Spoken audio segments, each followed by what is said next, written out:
안녕하세요. 저는 올해 62세이고 지금은 부산에 살고 있습니다. 사실 이 이야기를 누군가에게 털어놓기가 쉽지 않았어요. 아직도 주변 사람들은 제가 호주에서 잘 살고 있는 줄 알거든요.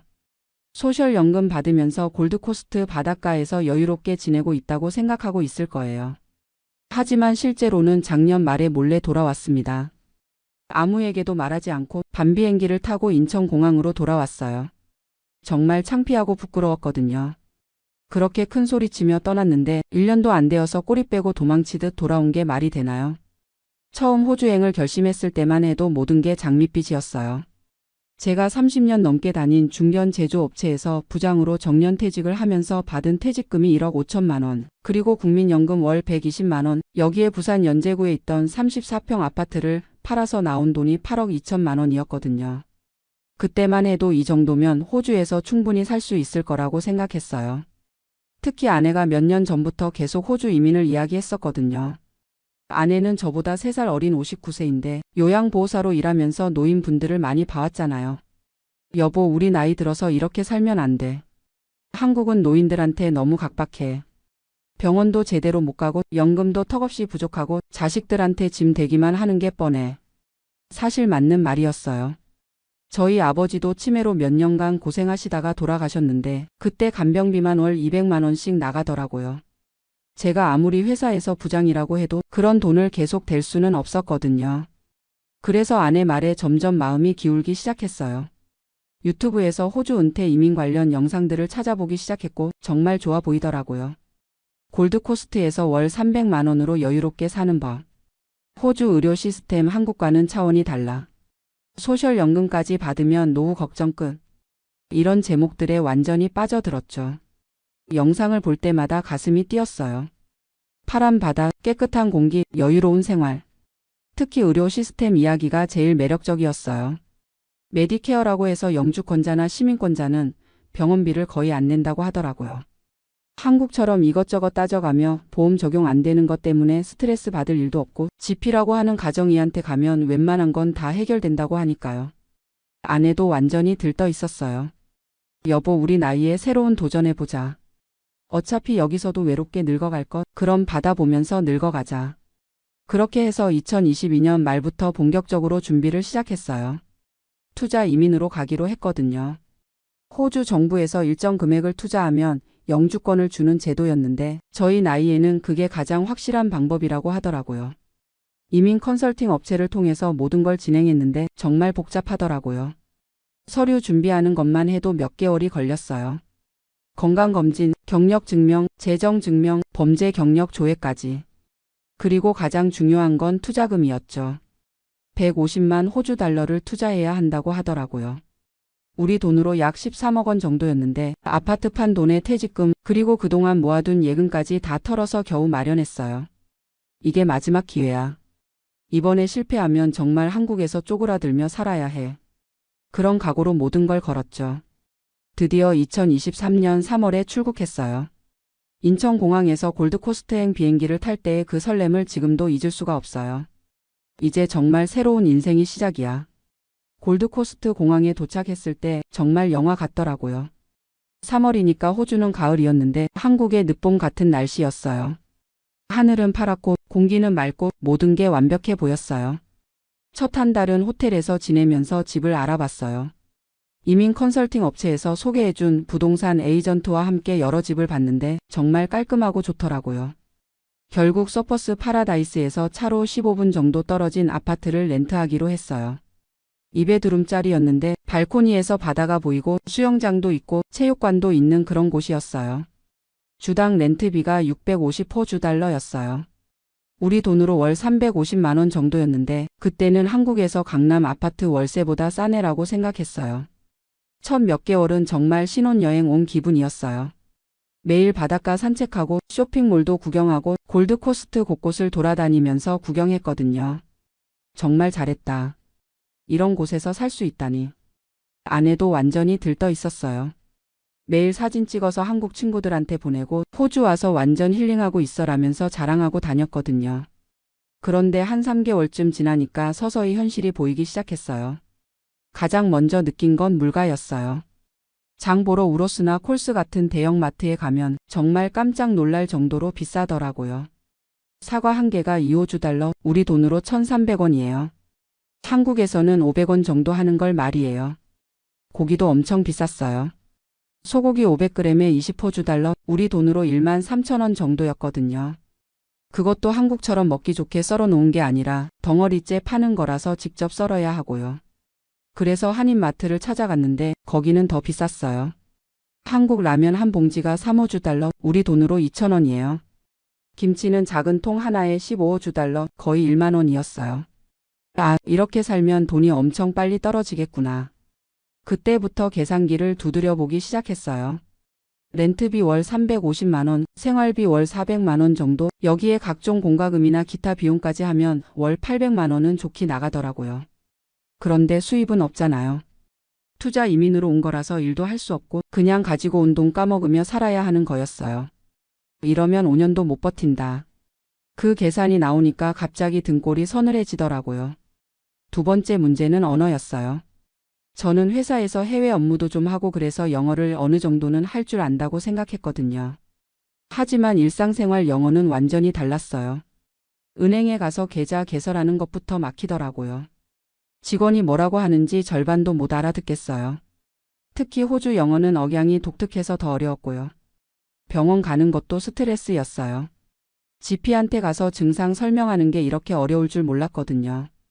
배가 아프다라고 말하려고 해도 정확히 어디가 어떻게 아픈지 설명하기가 쉽지 않더라고요. 아내는 저보다 더 심했어요. 아예 영어를 못하거든요. 그래서 어디를 가든 제가 다 통역해줘야 했어요. 마트에서 직원한테 뭔가 물어보는 것도 택시 타고 가는 것도 모든 게 제 몫이었죠. 여보 미안해. 내가 영어를 좀 배워야겠어. 아내가 미안해하는 모습을 보니까 더 안쓰럽더라고요. 세 번째 문제는 외로움이었어요. 처음에는 새로운 환경이 신기해서 괜찮았는데 시간이 지날수록 사람이 그리워지더라고요. 한국에서는 회사 동료들도 있었고 동네 사람들과도 인사하고 지냈는데 여기서는 정말 아무도 모르겠어요. 한인 커뮤니티도 찾아가 봤어요. 골드코스트 한인회 같은 데 나가서 사람들을 만나려고 했는데 뭔가 어색하더라고요. 대부분 젊은 사람들이나 아이가 있는 가족들이었고 저희 같은 은퇴 부부는 별로 없었어요. 그리고 한인 커뮤니티 내에서도 묘한 계급이 있더라고요. 의사나 변호사 같은 전문직, 성공한 사업가들은 한 그룹이고 저희 같은 일반인들은 또 다른 그룹이고 우리는 여기서도 외톨이구나. 그런 생각이 들면서 점점 더 위축되기 시작했어요.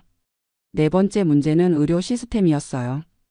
유튜브에서 봤을 때는 정말 좋아 보였는데 실제로는 완전히 달랐어요. GP 한 번 가는데도 예약을 며칠씩 기다려야 하고 막상 가서도 10분 정도 간단히 보고 끝이에요. 한국처럼 자세히 검사해 주거나 그런 건 없어요. 어느 날 아내가 갑자기 속이 너무 아프다고 해서 GP한테 갔는데 의사가 스트레스 때문일 거다. 집에 가서 쉬어라라고만 하더라고요. 검사라도 좀 해달라고 했더니 일단 2주 기다려보고 안 좋아지면 다시 와라라고 하는 거예요. 한국이었으면 당장 내시경도 하고 피검사도 하고 그랬을 텐데 여기서는 그런 게 없어요. 정말 급한 게 아니면 다 기다려보라고 해요. 그리고 치과는 더 심했어요. 아내 이가 아파서 치과에 갔는데 간단한 치료인데도 500호주 달러, 우리 돈으로 32만 원을 내라고 하더라고요. 메디케어 적용도 안 되고요. 이게 뭐야? 유튜브에서는 의료비 걱정 없다고 했는데 그때부터 인터넷으로 정보를 더 찾아보기 시작했어요. 그러니까 진짜 현실이 보이더라고요. 메디케어가 적용되는 건 기본적인 것들 뿐이고 치과, 안과, 물리치료 이런 건 다 별도 비용이에요. 그리고 GP도 병원마다 다른데 좋은 의사들은 메디케어 외에 추가 비용을 받더라고요. 우리가 완전히 속았구나. 다섯 번째 문제는 일상생활의 불편함이었어요. 한국에서는 모든 게 빠르고 편리했는데 여기서는 모든 게 느리고 복잡해요. 은행 업무 하나 보려고 해도 한참 기다려야 하고 인터넷 설치하는 것도 2주씩 걸리고 배달 음식 시켜도 1시간씩 걸려요. 그리고 대중교통이 너무 불편해요. 트램이 있긴 한데 노선이 한정적이고 조금만 벗어나면 택시를 타야 하는데 택시비가 엄청 비싸요. 10분 거리를 가는데도 30호주 달러, 우리 돈으로 2만 원 정도 나와요. 그래서 차를 사야겠다고 생각했는데 중고차도 엄청 비싸더라고요. 10년 된 일반 세단이 3만 호주 달러, 우리 돈으로 2천만 원이에요. 여기에 보험료, 등록비, 주차비까지 하면 또 엄청난 돈이 들어가는 거죠. 여섯 번째로 가장 힘들었던 건 아내의 우울증이었어요. 아내가 점점 말을 안 하기 시작했어요. 하루 종일 아파트에 혼자 있으면서 한국 드라마만 보고 밖에 나가자고 해도 피곤하다, 귀찮다라고만 하더라고요. 여보 괜찮아? 뭔가 문제 있어? 아니야. 그냥 좀 적응이 안 되는 것 같아. 하지만 보기에도 아내가 많이 힘들어하는 게 느껴졌어요. 한국에서는 그래도 친구들도 있었고 요양보호사 일도 하면서 보람도 느꼈는데 여기서는 정말 할 일이 없거든요. 영어도 못하니까 사람들과 대화도 못하고 그냥 저만 바라보고 살아야 하는 상황이었어요. 내가 아내를 불행하게 만들고 있구나. 그 생각이 들면서 저도 점점 우울해지기 시작했어요. 일곱 번째 문제는 미래에 대한 불안이었어요. 돈은 계속 나가는데 들어오는 건 없고 나이는 먹어가는데 언어는 늘지 않고 친구는 사귀기 어렵고 의료 시스템은 불안하고 이렇게 살다가 진짜 돈 다 떨어지면 어떻게 하지? 나이 70 넘어서 다시 한국 가서 뭘 할 수 있을까? 그런 생각들이 밤마다 저를 괴롭혔어요. 한국에 있는 아들에게 전화해 봤어요. 아들은 서울에서 직장을 다니고 있는데 아빠 어때? 호주 생활 재밌어? 라고 물어보더라고요. 응, 좋아. 바다도 보고 공기도 좋고. 거짓말을 할 수밖에 없었어요. 아들 앞에서 실패했다, 돌아가고 싶다라고 말할 수는 없었거든요. 그런데 아들이 이런 말을 하더라고요. 아빠 솔직히 처음에는 갑자기 호주 간다고 해서 걱정했어. 하지만 아빠가 행복하면 되는 거지. 나중에 나이 드시면 한국으로 다시 오셔도 되고. 아들의 그 말을 듣는 순간 눈물이 나더라고요. 아들은 저를 걱정해 주는데 정작 저는 여기서 매일 후회하고 있었거든요. 결정적인 계기는 아내가 쓰러진 사건이었어요. 작년 11월 어느 날 아내가 갑자기 가슴이 아프다면서 쓰러졌거든요. 급하게 구급차를 불렀는데 응급실에서 몇 시간을 기다려야 했어요. 다행히 큰 문제는 아니었지만 스트레스성 가슴 통증이라고 하더라고요. 그때 의사가 저한테 이런 말을 했어요. 환자분이 많이 스트레스를 받고 계신 것 같습니다. 혹시 최근에 큰 변화가 있었나요? 영어로 설명하기도 어려웠지만 이민 와서 적응이 어렵다고 했더니 의사가 고개를 끄덕이더라고요. 많은 이민자들이 겪는 일입니다. 상담을 받아보시는 것도 좋을 것 같네요. 그날 밤 병원에서 돌아와서 아내와 진지하게 이야기했어요. 여보, 우리 정말 솔직하게 이야기해보자. 여기서 계속 살고 싶어? 아내가 한참 동안 말이 없더니 조용히 고개를 저었어요. 나도 힘들어. 매일 감옥에 갇혀 있는 기분이야. 아무하고도 말할 수 없고 갈 곳도 없고 할 일도 없고. 그럼 우리 한국으로 돌아갈까? 하지만 돈은 어떻게 해? 집도 팔았는데. 돈은 나중에 생각하자. 일단 우리 건강이 먼저야. 그렇게 해서 한국행을 결정했어요. 하지만 문제는 체면이었어요. 그렇게 큰 소리치며 호주 갔다가 1년도 안 되어서 돌아온다는 걸 어떻게 말해요? 실패했다고 인정하기가 너무 부끄러워. 그래서 아무한테도 말하지 않고 돌아오기로 했어요. 한국에 있는 친구들이나 친척들한테는 아직도 호주에 있다고 생각하고 있어요. 작년 12월 말 정말 조용히 짐을 쌌어요. 가져온 짐의 절반도 못 가져가고 나머지는 다 버리거나 한인들한테 나눠줬어요. 공항에 가는 택시 안에서 아내가 울더라고요. 미안해. 내가 호주 가자고 해서. 아니야. 우리 둘 다 결정한 거야. 실패한 것도 우리 둘 다 책임져야 하는 거고. 인천공항에 도착했을 때 정말 복잡한 심정이었어요. 안도감도 있었지만 동시에 패배감도 컸거든요. 내가 뭘 한 걸까? 10억 넘는 돈을 날리고 1년을 허비하고. 한국에 와서 가장 먼저 한 일은 임시 거처를 구하는 거였어요. 다행히 아내 언니가 서울에 작은 원룸을 하나 가지고 있어서 거기서 임시로 지내게 됐어요.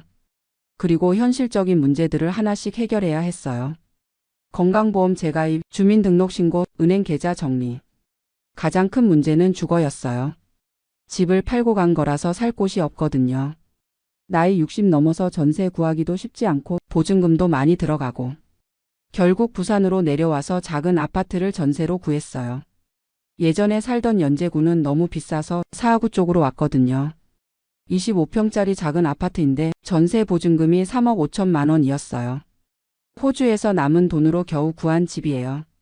지금은 아내가 다시 요양보호사 일을 시작했어요. 저는 아직 일자리를 찾고 있는데 나이가 있다 보니까 쉽지 않네요. 국민연금은 다행히 계속 받을 수 있어서 그걸로 최소한의 생활은 할 수 있어요. 가끔 호주에서 알던 한인들한테 연락이 와요. 어떻게 지내세요? 요즘 날씨 좋죠? 라고 하면 네, 잘 지내고 있어요 라고 대답할 수밖에 없어요. 아직도 돌아왔다는 사실을 털어놓지 못하겠거든요. 이제 와서 생각해 보니까 제가 너무 성급했던 것 같아요. 유튜브나 인터넷 정보만 믿고 실제 현실은 제대로 파악하지 못했어요. 호주가 나쁜 나라는 아니에요. 젊고 영어를 잘하고 적응력이 좋은 사람들에게는 정말 좋은 곳일 거예요. 하지만 저희 같은 60대 부부, 영어도 서툴고 새로운 환경에 적응하기 어려운 사람들에게는 쉽지 않은 곳이었어요. 특히 경제적인 부분에서 계산을 잘못했어요. 물가가 생각보다 훨씬 비쌌고 렌트비도 계속 오르더라고요. 저희가 살던 아파트도 1년 계약이 끝날 때쯤 되니까 주당 $750로 올려달라고 하더라고요. 월 40만 원이 더 오른 거죠. 그리고 사회적 고립감이 생각보다 컸어요. 한국에서는 그래도 동네 사람들과 인사하고 마트 가서도 직원들과 농담 몇 마디 주고받고 그랬는데 호주에서는 정말 투명 인간이 된 기분이었어요. 언어 장벽 때문에 깊은 대화를 할 수 없으니까 사람들과의 관계가 표면적일 수밖에 없더라고요. How are you? Fine, thank you. 이런 식의 인사말 정도가 전부였어요. 아내는 더 심했죠. 저라도 어느 정도 영어로 소통이 가능했지만 아내는 정말 한마디도 못하니까 하루 종일 집에만 있을 수밖에 없었어요. 한인 커뮤니티에서 만난 사람들 중에는 10년, 20년 살아도 영어가 늘지 않는 분들이 많더라고요. 특히 여성분들은 더 그랬어요. 남편 따라서 온 경우가 많아서 사회적 활동을 할 기회가 별로 없거든요. 10년 후에도 우리가 지금처럼 살고 있을까? 그런 생각이 들면서 정말 무서워졌어요. 그리고 의료 시스템도 생각과 달랐어요. GP 시스템 자체는 나쁘지 않은데 한국처럼 빠르고 정확한 진단을 기대하면 안 되더라고요. 한 번은 제가 무릎이 아파서 GP한테 갔는데 나이 때문이다, 진통제 먹어라라고만 하더라고요. 한국이었으면 엑스레이도 찍고 MRI도 찍어서 정확한 진단을 받았을 텐데 여기서는 그런 검사를 받으려면 몇 주씩 기다려야 해요. 그리고 전문의를 보려면 GP 소개서가 있어야 하는데 그것도 몇 주 기다려야 하고 막상 전문에 만나서도 10분 정도 보고 끝이에요. 치과는 정말 문제였어요. 아내가 임플란트를 하나 해야 하는 상황이었는데 견적을 받아보니까 6천 호주 달러, 우리 돈으로 거의 400만 원이더라고요. 한국에서 하면 150만 원 정도인데 말이에요. 이러다가 치료비로 돈 다 날리겠다. 그런 걱정이 계속 들었어요. 사실 호주에서 만난 한인들 중에도 비슷한 고민을 하는 분들이 많았어요. 특히 은퇴 후에 온 분들은 거의 다 똑같은 어려움을 겪고 있더라고요. 어떤 분은 저희보다 2년 먼저 오셨는데 처음 6개월은 천국이었는데 그 다음 6개월은 지옥이었다라고 하시더라고요. 지금은 어떠세요? 그냥 참고 산다. 이제 와서 한국 가기도 그렇고 여기서 죽을 때까지 버텨야지. 그분 말 안녕하세요 여러분. 저는 올해 68세 박정호라고 합니다. 지금 이 순간 호주 시드니에 있는 제 작은 아파트에서 이 이야기를 들려드리고 있어요.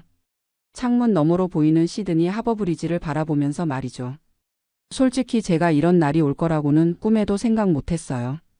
68세에 암을 완치하고 게다가 호주 영주권까지 받아서 이곳에서 새로운 인생을 시작하게 될 줄이야. 정말 믿기지 않는 일이죠. 처음부터 차근차근 말씀드릴게요. 저는 부산에서 태어나서 30년 넘게 중소기계 회사에서 일했어요. 별로 특별할 것도 없는 평범한 사람이었죠. 아내 순자하고 결혼해서 아들 하나 낳고 그저 성실하게만 살았어요. 큰 욕심도 없었고 그냥 가족들이 건강하고 행복하기만 하면 된다고 생각했거든요. 우리 아들 민수가 10년 전에 호주로 이민을 갔어요. 처음에는 많이 섭섭했죠. 하지만 아들이 선택한 길이니까 응원해 주자고 생각했어요. 그리고 그곳에서 호주 사람인 리사라는 좋은 여자를 만나서 결혼도 하고 손자 2명도 낳았거든요. 2년 전까지만 해도 저는 평범한 은퇴자였어요. 매일 아침 6시에 일어나서 동네 뒷산을 산책하고 오후에는 동네 어르신들과 바둑도 두고 가끔 아들 가족과 화상통화하면서 손자들 얼굴 보는 게 가장 큰 즐거움이었죠. 그런데 2년 전 봄이었어요. 갑자기 배가 아프기 시작했거든요. 처음에는 그냥 체했나 보다 했는데 계속 아픈 거예요. 순자가 병원에 가보자고 해서 동네 병원에 갔는데 거기서 큰 병원으로 가보라고 하더라고요. 큰 병원에서 검사를 받고 나서 의사 선생님이 저를 따로 부르시더라고요. 그때 이미 뭔가 안 좋은 예감이 들었어요. 박정호 환자분 검사 결과 대장암 3기로 진단됩니다. 그 순간 머리가 하얘졌어요. 암이라니. 68세에 암 진단을 받다니. 순자도 옆에서 울음을 터뜨리고 저도 뭐라고 말해야 할지 모르겠더라고요. 의사 선생님이 말씀하시기를 나이가 많으셔서 적극적인 치료는 좀 부담스럽다고 하시는 거예요. 항암 치료를 하면 몸이 많이 힘들 텐데 이 나이에 과연 견딜 수 있겠느냐는 말씀이셨죠. 선생님, 그럼 어떻게 해야 하나요? 일단 수술을 해보겠지만 나이를 고려해서 최소한으로만 하겠습니다. 항암 치료는? 일단 수술 후 상태를 보고 결정하죠. 그 말투에서 이미 포기하는 분위기가 느껴졌어요. 나이가 많으니까 어차피 오래 못 살 거라는 식으로 들렸거든요. 물론 의사 선생님 나름대로는 현실적인 판단을 하신 거겠지만 그때 저는 정말 화가 났어요. 집에 와서 아들한테 전화를 했어요. 민수가 전화를 받자마자 제가 울음부터 터뜨렸어요. 아빠 왜 그러세요? 무슨 일이에요? 민수야, 아빠가 암에 걸렸다. 전화 너머로 한동안 아무 소리가 안 들렸어요. 그러더니 민수가 떨리는 목소리로 물어보더라고요. 아빠 몇 기예요? 어디 암이에요? 상황을 자세히 설명해 주니까 민수가 갑자기 이렇게 말하는 거예요. 아빠 호주로 오세요. 여기서 치료 받으세요. 뭔 소리야? 내가 영어도 못하는데 어떻게 외국에서 병원을 다녀? 아빠, 여기 의료 시스템이 정말 좋아요. 나이 때문에 치료를 포기하지 않아요. 리사가 간호사였거든요. 리사가 도와줄 수 있어요. 며느리 리사가 간호사였다는 건 알고 있었지만 설마 제가 외국에서 치료를 받을 거라고는 생각도 못했죠. 민수가 계속 설득했어요. 호주에서는 나이에 상관없이 최선의 치료를 해준다고, 정부에서 의료비 지원도 많이 해준다고. 특히 암 환자들한테는 정말 잘해준다고 하더라고요. 순자랑 이틀 동안 고민했어요. 언어 문제도 걱정되고 돈도 많이 들 것 같고 무엇보다 나이 많은 사람이 외국에서 고생하는 게 맞나 싶었거든요. 그런데 결정적인 순간이 있었어요. 한국 병원에서 수술 전 상담을 받는데 젊은 의사가 이렇게 말하더라고요. 어르신, 솔직히 말씀드리면 이 나이에 완치를 기대하기는 어렵습니다. 그냥 편안하게 지내시는 것도 하나의 방법이에요. 그 순간 정말 화가 머리끝까지 났어요. 68세가 그렇게 늙은 나이인가요? 아직 더 살고 싶은데 손자들 크는 것도 보고 싶은데 벌써 포기하라고 하다니. 그날 밤 순자한테 말했어요. 순자야, 호주로 가자. 우리 거기서 한번 해보자. 당신이 결정한 거면 나도 따라갈게요. 다음 날 바로 민수한테 전화했어요. 호주로 가겠다고 모든 걸 준비해 달라고. 민수가 얼마나 기뻐했는지 몰라요. 바로 관광비자 신청을 도와주고 제 의료 기록들을 영어로 번역하는 것도 다 알아봐 주더라고요. 한 달 후에 저희는 시드니 공항에 도착했어요. 10시간 넘는 비행기 여행이 힘들긴 했지만 아들과 며느리 그리고 손자들이 마중 나와서 반겨주니까 용기가 났어요. 그런데 막상 호주에 와보니까 현실이 만만치 않더라고요. 일단 모든 게 영어였거든요. 병원 가서도 뭔 말인지 하나도 못 알아듣겠고 의사 선생님이 뭐라고 하는지도 모르겠고. 처음에 갔던 병원에서도 좀 차가운 반응이었어요. 관광객이 암 치료를 받으러 왔다고 하니까 의료진들이 좀 의아해 하더라고요. 영어도 못하는 노인이 와서 뭘 어쩌자는 건지 이런 눈빛이었죠. 다행히 며느리 리사가 간호사여서 의료 시스템을 잘 알고 있었어요. 리사가 이것저것 알아보더니 시드니에 있는 큰 병원 중에 한국계 의사가 있는 곳을 찾아줬어요. 그분이 바로 김재진 선생님이었어요. 이세 한국계 호주인이셨는데 종양학 전문의였거든요. 김 선생님을 처음 만났을 때 정말 반가웠어요. 한국말로 대화할 수 있다는 것만으로도 얼마나 든든했는지 몰라요. 김 선생님이 제 검사 결과를 보시더니 이렇게 말씀하시는 거예요. 박 선생님, 나이는 숫자일 뿐입니다. 68세면 아직 젊으세요. 충분히 치료 가능해요. 그 말을 듣는 순간 눈물이 왈칵 나왔어요.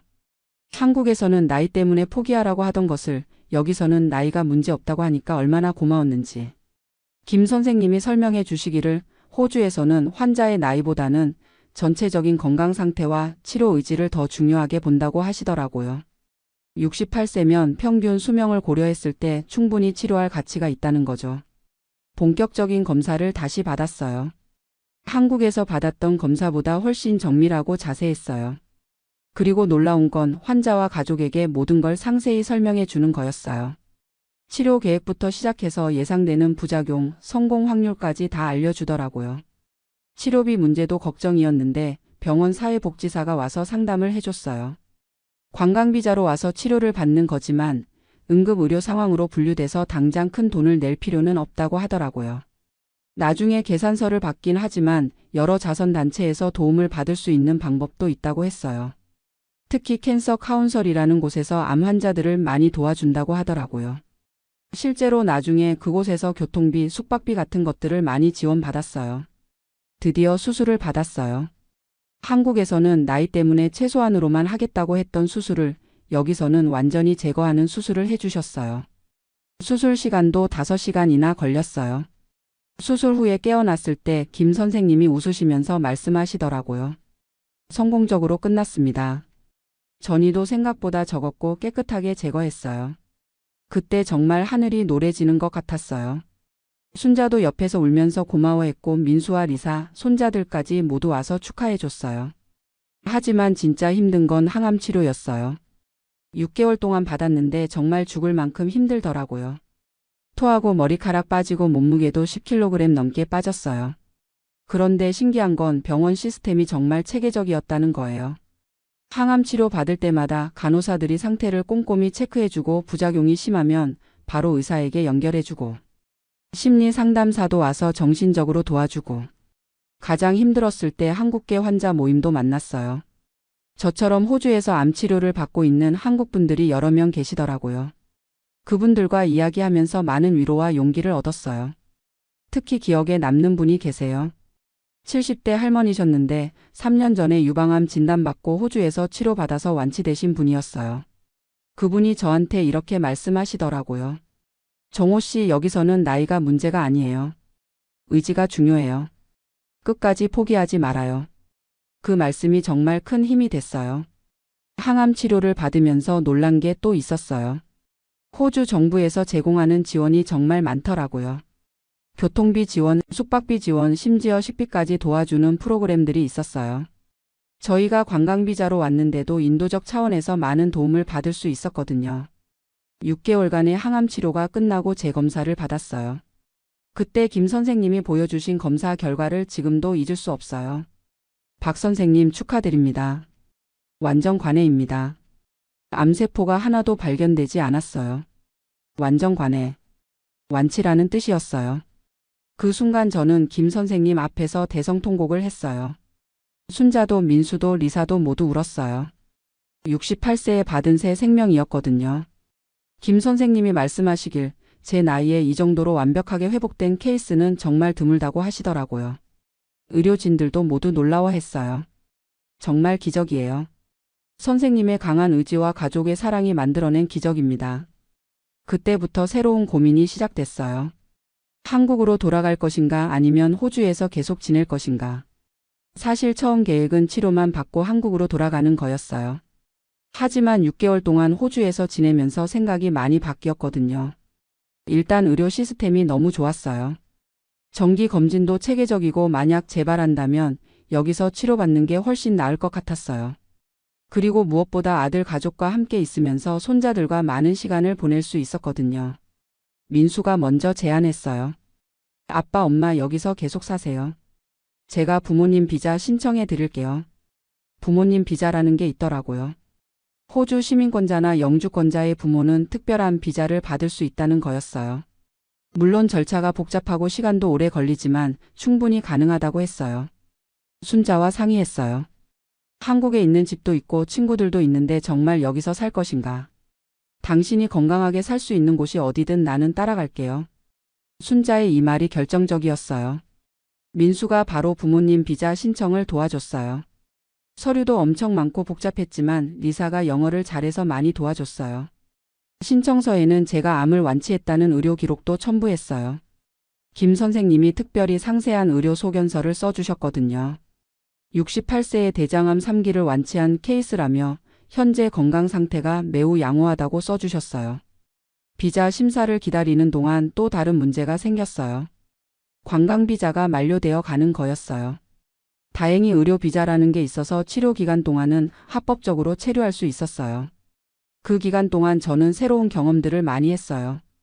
병원에서 만난 한국분들과 함께 환자 모임도 만들었고 시드니 한인회에서 하는 프로그램에도 참여했어요. 특히 기억에 남는 건 제가 다른 암 환자분들에게 경험담을 들려드린 거예요. 처음에는 제가 도움을 받기만 했는데 나중에는 제가 다른 분들에게 용기를 드릴 수 있게 된 거죠. 나이 때문에 포기하지 마세요. 68세에도 완치할 수 있어요. 제 이야기를 듣고 용기를 얻으셨다는 분들이 계셔서 정말 보람찼어요. 1년 반을 기다렸어요. 그러다가 드디어 연락이 왔어요. 부모님 비자가 승인됐다는 거였어요. 그날 민수가 전화로 알려줬을 때 저는 또 울었어요. 68세의 암을 이겨내고 이제 호주 영주권까지 받게 된 거예요. 이민성에서 비자를 받으러 갔을 때 담당자가 이렇게 말하더라고요. 미스터 파크 칸그레 RATUL ATIONS YOUR이 now a permanent resident of AUSTRLI요. 영어는 잘 못 알아듣지만 그 의미는 정확히 알 수 있었어요. 이제 저는 호주 영주권자가 된 거였어요. 첫 번째 영주권 카드를 받았을 때 정말 감격스러웠어요. 68세의 새로운 나라의 영주권자가 되다니 꿈같은 일이었죠. 지금은 호주에서 정착한 지 2년이 넘었어요. 매달 정기 검진을 받고 있는데 계속 좋은 결과가 나오고 있어요. 김 선생님이 5년만 더 이 상태를 유지하면 완전히 완치됐다고 볼 수 있다고 하시더라고요. 호주 생활도 많이 적응했어요. 영어는 아직도 서툴지만 기본적인 대화는 할 수 있게 됐어요. 손자들이 영어 선생님이 되어줘서 조금씩 늘고 있거든요. 메더케어 카드도 받았어요. 이제 정기 검진이나 병원비 걱정을 안 해도 돼요. 정말 든든한 시스템이에요. 요즘은 시드니 한인회에서 하는 노인 프로그램에도 참여하고 있어요. 저처럼 나이 드신 분들과 함께 운동도 하고 여행도 다니고 봉사활동도 해요. 특히 제가 요즘 하는 일이 있어요. 암 진단을 받고 절망하고 계신 한인분들에게 제 경험담을 들려드리는 거예요. 나이 때문에 포기하려는 분들께 희망을 드리고 싶거든요. 얼마 전에도 75세 할아버지가 위암 진단을 받고 치료를 포기하려고 하시는 걸 말렸어요. 할아버지 나이는 핑계예요. 75세도 충분히 젊어요. 저는 68세에 대장암 3기를 완치했어요. 그분이 결국 치료를 받기로 결심하시더라고요. 지금은 항암 치료를 받고 계시는데 상태가 많이 좋아지셨어요. 이런 일들을 하면서 제가 왜 이 힘든 과정을 겪었는지 이해가 되더라고요. 저 혼자만 살아남기 위해서가 아니라 다른 분들에게도 희망을 주기 위해서였나 봐요. 순자도 호주 생활에 잘 적응했어요. 리사가 정말 좋은 며느리거든요. 시어머니를 친어머니처럼 모셔줘요.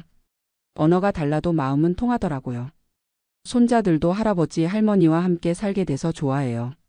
저는 손자들에게 한국어를 가르쳐주고 손자들은 저에게 영어를 가르쳐줘요. 서로 선생님이 되어주는 거죠. 큰 손자가 이번에 고등학교에 입학했는데 친구들에게 할아버지 자랑을 한다고 하더라고요. 우리 할아버지는 68세에 암을 이기고 호주 영주권도 받으신 슈퍼 할아버지야. 그 말을 들었을 때 정말 뿌듯했어요. 민수도 정말 효자예요. 처음에는 부모님을 호주로 모시는 게 부담스러웠을 텐데 한 번도 그런 내색을 안 하더라고요. 오히려 자기가 부모님과 함께 살 수 있어서 행복하다고 해요. 가끔 한국 친구들과 화상통화를 해요. 다들 부러워해요. 호주에서 암도 완치하고 영주권도 받았다고 하니까 정말 부럽다고 하더라고요. 그런데 저는 이게 운이 좋아서만 된 건 아니라고 생각해요. 물론 운도 따랐지만 무엇보다 포기하지 않았던 게 중요했어요. 68세라는 나이 때문에 치료를 포기하라고 했을 때 저는 포기하지 않았어요. 언어가 안 통하고 낯선 나라였지만 도전했어요. 가족들도 모두 함께 힘을 모아줬고요. 그리고 호주라는 나라의 시스템도 정말 감사해요. 나이나 국적에 상관없이 최선의 치료를 해주고 환자를 한 명의 인간으로 존중해주는 문화가 있거든요. 김 선생님 같은 좋은 의사분들도 만났고 병원 직원들도 모두 친절했어요. 처음에는 관광객이 암 치료를 받으러 왔다고 의아해했지만 나중에는 모두 응원해줬어요. 지금 제가 받는 정기 검진에서도 의료진들이 저를 미러컬 페이션트라고 불러요. 기적의 환자라는 뜻이죠. 68세의 대장암 3기를 완치하고 이렇게 건강하게 지내는 케이스가 정말 드물다고 하더라고요. 앞으로의 계획도 있어요. 일단 건강을 유지하는 게 가장 중요하죠. 5년 후에 완전 완치 판정을 받는 게 목표예요. 그리고 더 많은 분들에게 희망을 드리고 싶어요. 나이 때문에 환경 때문에 포기하려는 분들께 제 이야기를 들려드리고 싶거든요. 호주 시민권도 신청할 생각이에요. 영주권을 받은 지 4년이 지나면 시민권 신청 자격이 생겨요. 그때까지 영어 공부도 더 열심히 하고 호주 사회에 더 많이 기여하고 싶어요. 손자들이 대학 갈 때까지는 꼭 건강하게 지켜보고 싶어요. 그리고 증손자도 보고 싶고요. 가끔 제가 정말 운이 좋았다고 생각해요. 좋은 아들, 좋은 며느리를 두었고 좋은 의사를 만났고 좋은 나라에서 치료받을 수 있었거든요. 하지만 무엇보다 중요한 건 포기하지 않는 마음이었어요. 나이가 많다고 환경이 어렵다고 미리 포기하면 안 돼요. 끝까지 노력하면 길이 보여요. 지금도 가끔 한국에서 암 진단을 받고 절망하고 계신 분들에게서 연락이 와요. 제 이야기를 듣고 용기를 얻고 싶다고 하시는 거죠. 그런 분들께 항상 이렇게 말씀드려요. 나이는 숫자일 뿐입니다. 포기하지 마세요. 68세에도 새로운 시작이 가능해요. 정말 그래요. 저는 68세에 암을 이겨내고 새로운 나라에서 새로운 인생을 시작했어요. 불가능해 보였던 일들이 하나씩 현실이 됐거든요. 물론 쉽지 않았어요. 언어 장벽도 있었고 경제적 부담도 컸고 무엇보다 두려움이 컸어요. 하지만 가족들과 함께 하나씩 극복해 나갔어요. 지금 이 순간도 어디선가 절망하고 계신 분들이 계실 거예요. 나이 때문에, 경제적 문제 때문에, 환경 때문에 포기하려는 분들 말이에요. 그런 분들께 제 이야기가 조금이라도 도움이 됐으면 좋겠어요.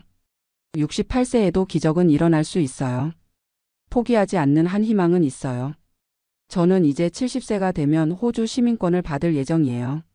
그리고 더 많은 분들에게 희망을 전해드리고 싶어요. 나이는 정말 숫자일 뿐이에요. 중요한 건 마음가짐이에요. 새로운 도전을 두려워하지 말고 가족과 함께 힘을 모으면 어떤 어려움도 이겨낼 수 있어요.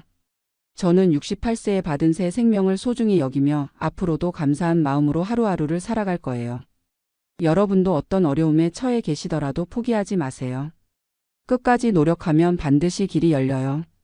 감사합니다. 한국에서 의대 포기하고 미국서 게임 개발자 된 29세가 부모님께 드리는 말. 안녕하세요. 저는 현재 미국 실리콘밸리에서 게임 개발자로 일하고 있는 김준호라고 합니다. 29살이고요. 아마 제 이야기를 들으시는 분들 중에는 한국에 계신 부모님과 비슷한 상황을 겪고 계신 분들이 많으실 것 같아요. 오늘 이렇게 제 이야기를 털어놓는 이유는 단 하나입니다. 한국에 계신 우리 부모님께 제가 지금 얼마나 행복하고 얼마나 감사한 마음으로 살고 있는지 전하고 싶어서예요.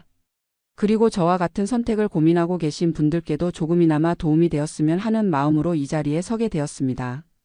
지금 저는 구글 본사에서 차로 15분 거리에 있는 작은 게임 회사에서 모바일 게임을 개발하고 있습니다. 연봉은 하나로 약 2억 3천만 원 정도 받고 있고요. 무엇보다 제가 좋아하는 일을 하면서도 경제적으로 안정된 삶을 살고 있다는 게 가장 큰 행복입니다. 하지만 여기까지 오는 길이 결코 쉽지만은 않았어요. 특히 부모님과의 관계에서 겪었던 갈등과 아픔들이 지금도 가슴 한켠에 남아있거든요. 오늘은 그 이야기를 차근차근 들려드리려고 합니다. 의대생이었던 시절. 6년 전 저는 대구에 있는 한 국립대학교 의과대학 2학년 학생이었습니다. 부모님께서는 정말 자랑스러워 하셨어요.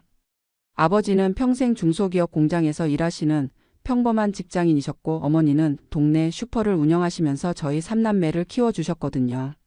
우리 아들이 의사가 된다, 이 말씀을 하실 때 부모님 얼굴에 떠오르는 뿌듯한 미소를 저는 지금도 생생하게 기억해요. 친척 모임에서도 동네 분들과 대화할 때도 항상 우리 큰아들이 의대 다녀라고 자랑스럽게 이야기하시는 모습을 보면서 저도 뿌듯했던 기억이 나네요. 하지만 의대에 다니면서 점점 제가 정말 의사가 되고 싶은 건지에 대한 의문이 들기 시작했어요.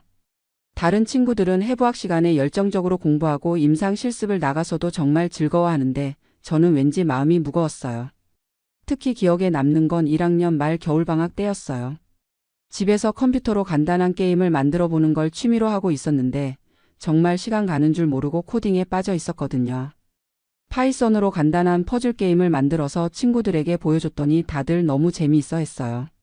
그때 처음으로 내가 정말 좋아하는 건 이런 거구나 라는 생각이 들었어요. 의학 교과서를 읽을 때는 졸음이 쏟아졌는데 프로그래밍 관련 책을 읽을 때는 밤을 새워도 전혀 피곤하지 않았거든요. 하지만 부모님께는 도저히 말씀드릴 수가 없었어요.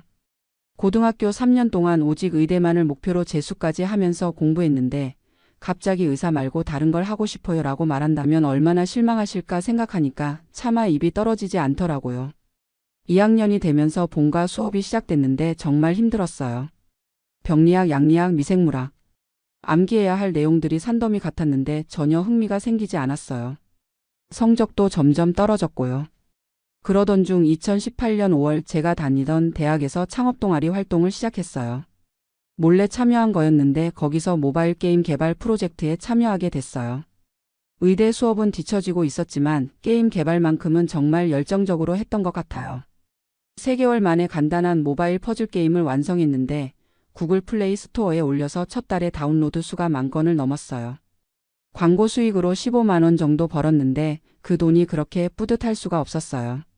제가 만든 걸로 다른 사람들이 즐거워하고 거기서 수익까지 나온다는 게 정말 신기했거든요. 그때부터 본격적으로 고민이 시작됐어요. 의학과 2학년 2학기 중간고사에서 3과목을 낙제했어요. 제 시험을 봐야 하는 상황이 되니까 부모님께서 너무 걱정하시더라고요. 준호야, 요즘 무슨 일 있니? 1학년 때는 성적이 좋았는데 왜 이렇게 됐지? 어머니가 전화로 걱정스러운 목소리로 물어보셨을 때 정말 가슴이 찢어질 것 같았어요. 갈등의 심화.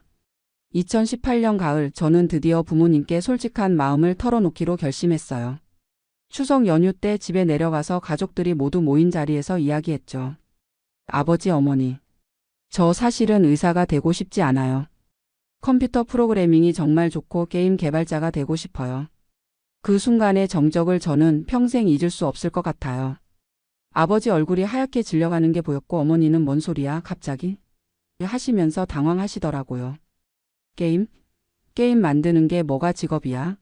그런 걸로 어떻게 밥벌이를 하겠다는 거니? 아버지의 목소리가 점점 커지셨어요. 저는 준비해간 자료들을 보여드렸어요. 한국 게임업계 규모, 게임 개발자 연봉 수준, 제가 만든 게임 다운로드 수 같은 것들 말이에요. 하지만 부모님께서는 전혀 들으려 하지 않으셨어요. 다른 집 아이들은 의대 다니는 걸 얼마나 감사해야 하는데 너는 정신이 나갔니? 의사만큼 안정적이고 존경받는 직업이 어디 있어? 어머니가 울먹이시면서 말씀하셨어요. 지금까지 너 의대 보내려고 우리가 얼마나 고생했는데. 재수할 때도 학원비, 생활비 얼마나 들었는지 알아? 그런데 지금 와서 갑자기 딴 걸 하겠다고? 아버지도 목소리를 높이셨고요. 정말 마음이 아팠어요. 부모님이 저를 위해 희생하신 것들을 모르는 건 아니었거든요. 하지만 제가 정말 행복하게 살 수 있는 길이 따로 있다는 것도 확신했어요. 그날 밤 가족회의 같은 게 열렸어요. 할아버지, 할머니까지 오셔서 의대 그만두면 안 된다. 요즘 애들은 참을성이 없다 같은 말씀들을 계속 하셨어요. 게임 같은 건 취미로 하는 거지. 그걸로 평생 먹고 살 순 없어. 의사 면허만 있으면 굶어 죽을 일은 없다. 지금은 젊어서 그런 생각하지만 나중에 후회할 거야. 이런 말들을 1시간 넘게 들었어요. 그 와중에 작은 아버지께서 한 말씀이 정말 가슴에 박혔어요. 준호야, 내가 지금 하고 싶다는 그 게임 개발은 얼마나 확실한 거니? 의사는 100년 전에도 필요했고 100년 후에도 필요할 직업이야. 그런데 게임은? 유행 지나면 끝 아니야? 그때는 딱히 반박할 말이 없었어요. 게임 산업이 계속 성장할 거라는 확신은 있었지만 구체적인 근거를 제시하기는 어려웠거든요. 결국 그날은 한 번 더 생각해 보겠다는 말로 일단 마무리됐어요. 하지만 부모님과의 관계는 그 이후로 계속 어색해졌어요. 미국행 결심. 2018년 겨울 저는 혼자서 정말 많은 고민을 했어요. 도서관에서 프로그래밍 책들을 읽으면서도 의학 수업을 들으면서도 계속 생각했죠. 내가 정말 어떤 삶을 살고 싶은가? 그러던 중 온라인에서 미국에서 게임 개발자로 일하고 있는 한국인 선배의 글을 읽게 됐어요. 실리콘밸리에서 근무하는 분이었는데 연봉이 하나로 1억 5천만 원 정도 된다고 하시더라고요. 게다가 워라밸도 좋고 창의적인 환경에서 일할 수 있다는 내용이었어요. 그때 처음으로 미국에 가볼까? 라는 생각이 들었어요. 한국에서는 부모님 기대와 사회적 시선 때문에 제 꿈을 펼치기 어려울 것 같았거든요. 마침 대학교에서 교환학생 프로그램을 진행하고 있었어요. 미국 캘리포니아에 있는 한 주립대학과 협정을 맺고 있었는데 1년 동안 그쪽에서 공부할 수 있는 기회였어요. 처음에는 부모님께 교환학생 이야기를 꺼내기가 정말 어려웠어요. 어차피 의대를 그만두고 싶어하는 아들이 미국까지 가겠다고 하면 얼마나 반대하실지 뻔했거든요. 하지만 2019년 2월 용기를 내서 말씀드렸어요. 미국에 가서 1년 동안 공부해보고 싶어요. 의학도 미국에서 배우면 더 좋은 기회가 있을 수도 있고요. 다행히 의학 공부를 위한 것이라고 포장해서 말씀드려서인지 부모님께서도 처음보다는 긍정적으로 들어주셨어요. 미국에서 공부하면 나중에 더 좋은 의사가 될 수 있을지도 모르겠네 하시면서요. 하지만 제 속마음은 달랐어요. 미국에 가서 컴퓨터 사이언스 수업을 들으면서 본격적으로 프로그래밍을 배우고 가능하다면 아예 전공을 바꿀 생각이었거든요. 미국에서의 새로운 시작. 2019년 8월 드디어 미국 캘리포니아에 도착했어요. UC 데이비스라는 학교였는데 정말 캠퍼스가 넓고 아름다웠어요. 한국과는 완전히 다른 분위기였죠. 처음 한 달은 정말 힘들었어요. 영어도 생각보다 많이 부족했고 문화 차이도 크게 느껴졌거든요. 특히 수업 방식이 완전히 달랐어요. 한국에서는 교수님이 일방적으로 강의하시면 학생들이 받아 적기만 했는데 미국에서는 학생들이 적극적으로 토론하고 질문하는 분위기였어요. 하지만 컴퓨터 사이언스 수업을 처음 들었을 때의 그 짜릿함은 지금도 잊을 수 없어요. 인트로덕션 투 프로그램 나밀리미터 잉그램이라는 수업이었는데 첫 시간부터 정말 재미있었어요. 교수님이 여러분이 만든 코드로 세상을 바꿀 수 있습니다 라고 하시는 말씀을 들었을 때 온몸에 전율이 흘렀어요. 그 학기에 저는 몰래 컴퓨터 사이언스 수업을 5개나 신청했어요. 정식으로는 의학 예비과정 수업들을 들었지만 청강이나 온라인으로 프로그래밍 관련 수업들을 최대한 많이 들었죠. 특히 게임 디벨로프먼트 수업을 들었을 때는 정말 행복했어요. 유너티 엔진을 사용해서 3D 게임을 만드는 수업이었는데 처음으로 이게 내가 평생 하고 싶은 일이구나 라는 확신이 들었어요. 수업 과제로 간단한 슈팅 게임을 만들었는데 교수님이 정말 창의적이고 완성도가 높다고 칭찬해 주셨어요. 그 말을 들었을 때 정말 뿌듯했죠. 하지만 부모님께는 여전히 솔직한 말씀을 드릴 수 없었어요.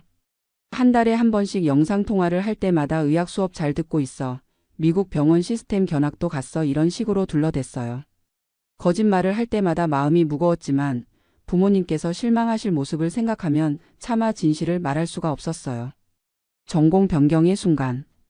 2019년 12월 1학기가 끝날 무렵 정말 중요한 기회가 찾아왔어요. 제가 수업 과제로 만든 게임을 본 교수님께서 현지 게임 회사와 연결해 주신 거예요.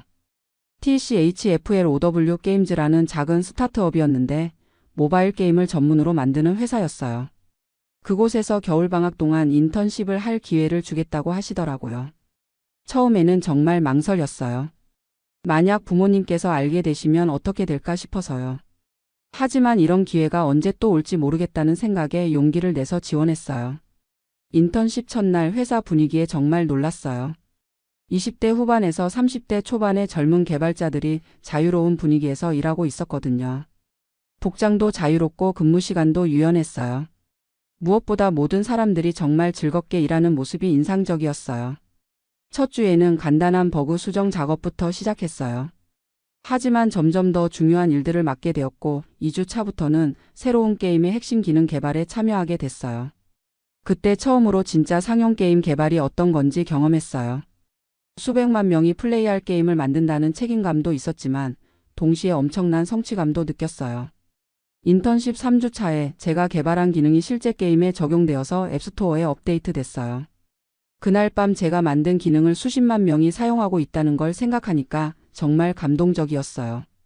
그리고 인턴십 마지막 날 회사 CEO가 저를 따로 불러서 이런 말씀을 해주셨어요. 준호, 너는 정말 뛰어난 개발자야. 우리 회사에서 정식으로 일해볼 생각 없어?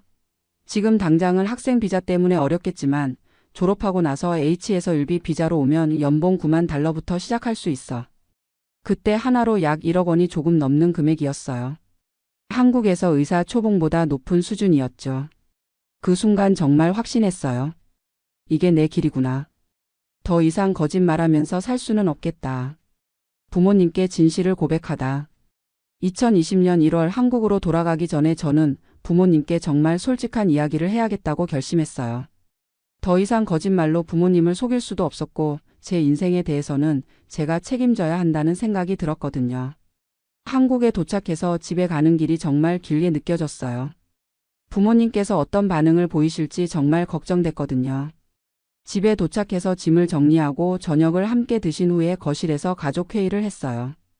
이번에는 정말 진심으로 솔직하게 모든 걸 말씀드렸어요. 아버지, 어머니.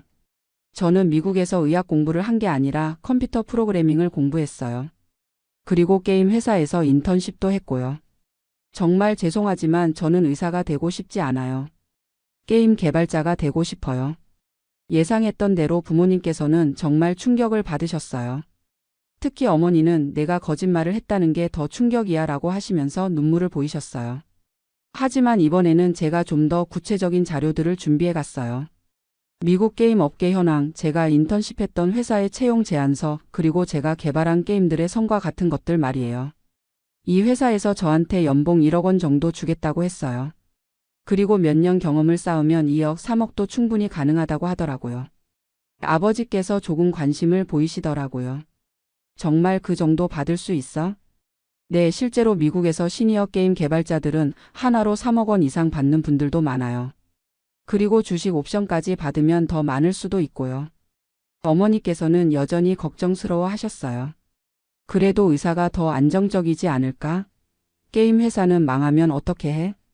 어머니, 요즘 게임 산업이 영화 산업보다도 훨씬 큰 시장이에요.